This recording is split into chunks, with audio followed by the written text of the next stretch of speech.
प्यारे दोस्तों, नमस्कार। हमारे चैनल में आप लोगों का स्वागत है। मैं आपको जो बताने के लिए जा रहा हूँ, बहुत ही सिंपल तरीके से आपको बताया जाएगा और ऐसा हो नहीं सकता कि जो मैं बताऊँ वो आपकी समझ में ना आए। मैं बताता हूँ आपको अलंकार के बारे में।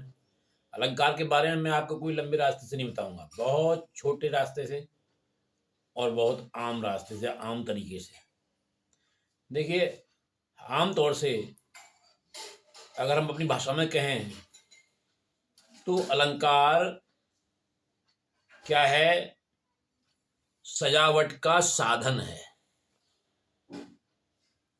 वो सजावट का साधन किसी भी रूप में हो, या तो वो स्त्रियों के आभूषण हो या फिर किसी अन्य कार्य के लिए, सुंदर बनाने के लिए प्रयोग किए गए साधन हो।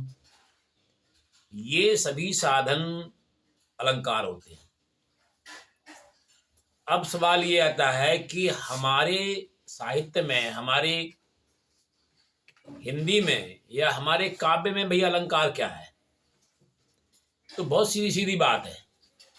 काव्य को सुंदर बनाने के लिए हम कुछ विशेष शब्दों का प्रयोग करते हैं, विशेष तरीके से प्रयोग करते हैं, जिससे हमारा काव्य सुंदर बन जाता है।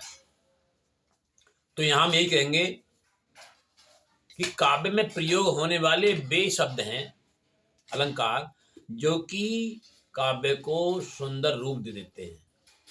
यहां हम यह कहें कि काव्य को सुंदर बनाने वाले शब्दों को ही अलंकार कहा जाता है। अब अलंकार को तीन रूप दिए गए। कौन से? शब्दालंकार, अर्थालंकार और उभयालंकार। शब्दालंकार में क्या है? शब्दों के द्वारा, वर्णों के द्वारा काव्य में सुंदरता बढ़ाई गई। और अर्थालंकार में काव्य के अर्थ के द्वारा उसमें सुंदरता बढ़ाई गई। और उभयालंकार में, उभय का मतलब दोनों, दोनों में शामिल। मतलब कहने का ये है कि उसमें शब्दों का हेर फेर भी सुंदर, और उसका अगर अर्थ निकाला जाए तो वो भी सुंदर। तो इस प्रकार से अलंकारों को तीन रूपों से जाना जाता है। अलंकार के बहुत से रूप हैं, मैं आज आपको छोटे से रूप में मैंने आपको बताया। मुझे आशा है कि आपको समझ में आ गया होगा। धन्यवाद।